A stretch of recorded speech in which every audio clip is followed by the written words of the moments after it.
Hi అండి, అందరికీ నమస్కారం. ఈరోజు కార్తీక పురాణంలో 16వ అధ్యాయం తెలుసుకుందాం. స్తంభదీపం, దీపస్తంభ విశేషాలు. వశిష్ఠ మహర్షి జనక మహారాజుతో చెబుతున్నాడు.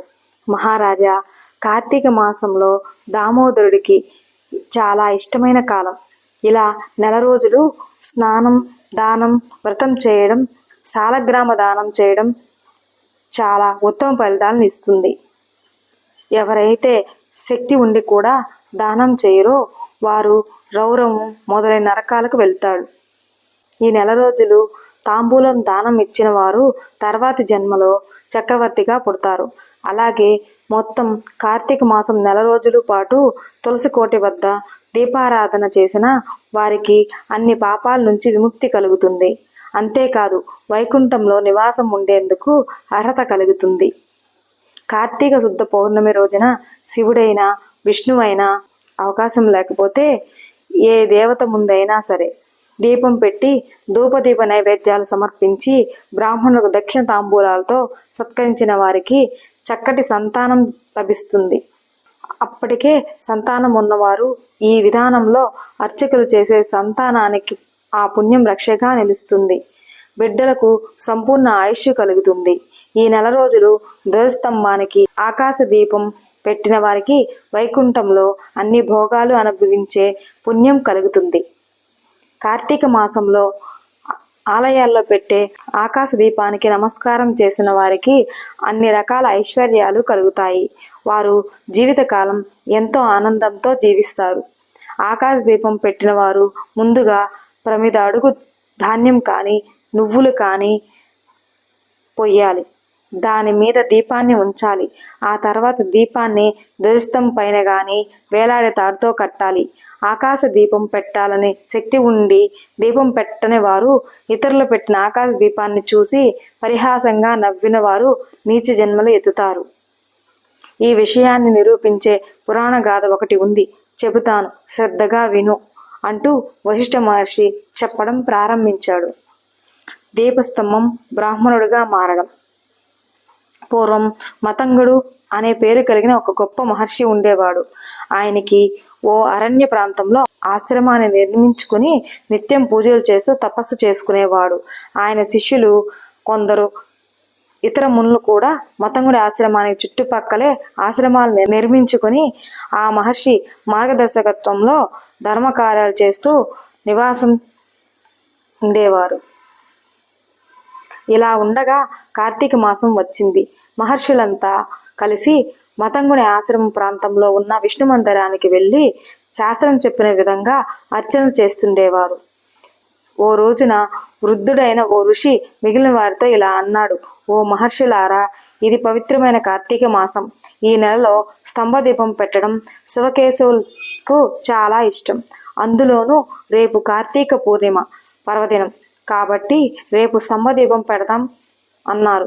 మిగిలిన ఋషులంతా ఎంతో ఆనందంగా ఈ ప్రతిపాదనకు ఒప్పుకున్నారు. చక్కటి స్తంభం తీసుకురావడానికి మునులందరూ అరణ్యానికి వెళ్ళి వెతికారు. ఓ చోట చక్కటి మాను కనబడటంతో దాన్ని తీసుకువచ్చి శుభ్రం చేసి విష్ణు మందిరం ముందు నిలబెట్టారు.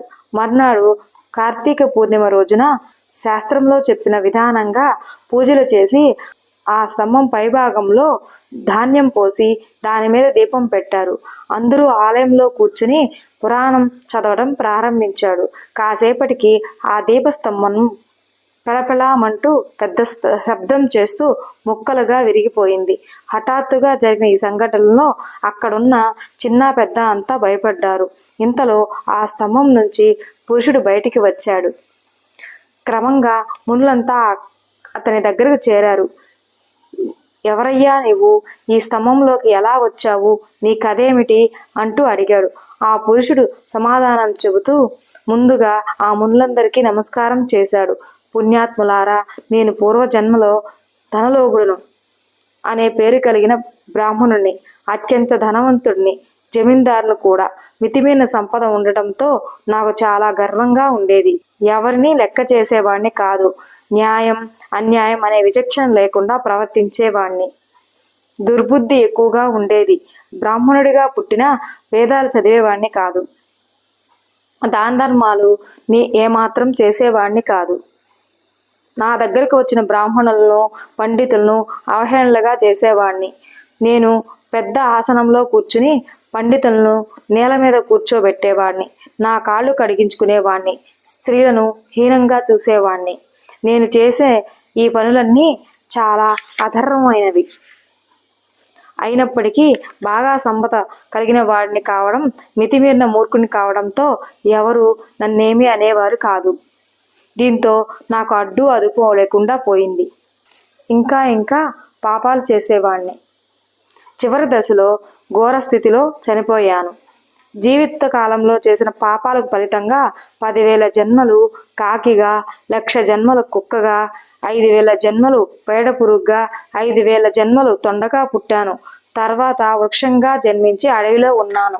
ఇన్నాళ్లకు మీ దయ వల్ల దీపాన్ని మోసే భాగ్యం కలిగింది. ఆ పుణ్యం చేత నాకు వృక్షరూపం పోయి మానవ రూపం వచ్చింది. మహాత్ములారా మన్నించండి అంటూ ధనలోభుడు వారి ముందు చేతులు కట్టుకుని నిలబడ్డాడు.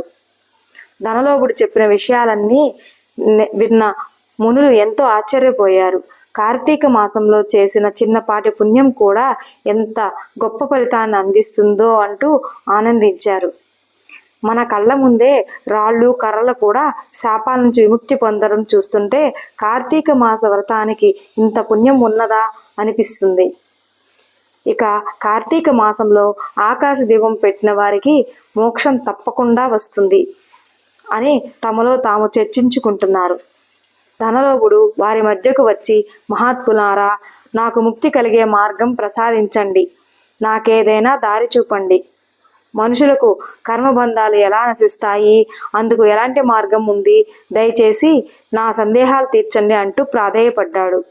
ధనలోభుడు అడిగిన సందేహాలు తీర్చగల సామర్థ్యం అంగీరసుడికే మహర్షి మాత్రమే ఉంటుందని అక్కడి వారంతా ఏకగ్రీవంగా అంగీకరించి ఆ మహర్షిని సందేహాలు తీర్చాలంటూ అభ్యర్థించాడు. స్కాంద పురాణంలో వశిష్ఠ మహర్షి చెప్పిన కార్తీక వ్రత మహత్యంలో 16వ అధ్యాయం సమాప్తం.